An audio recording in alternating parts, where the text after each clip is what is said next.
అందరికీ శుభ మధ్యాహ్నం. నా పేరు సాయి దివ్య. నేను 6వ తరగతి చదువుతున్నాను. అవన్నీ మీకు తెలిసినాయి.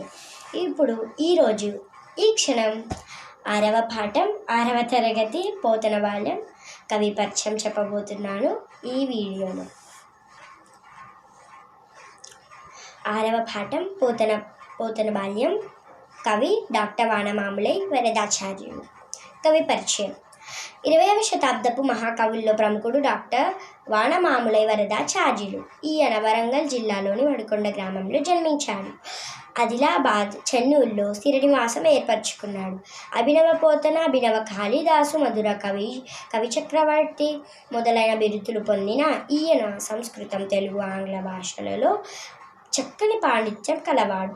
పోతన చరిత్రము, మణిమాల, సూక్తి వైజయంతి, జయధ్వజం, వ్యాసవాణి, కూలిపోయే కొమ్మ, రైతు బిడ్డ,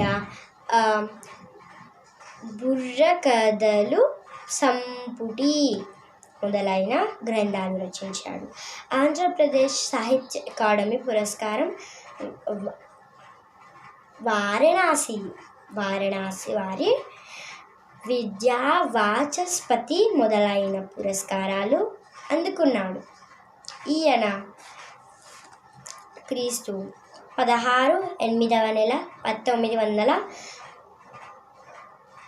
మళ్ళీ ఒకసారి 16 8వ నెల 1912న జన్మించాడు.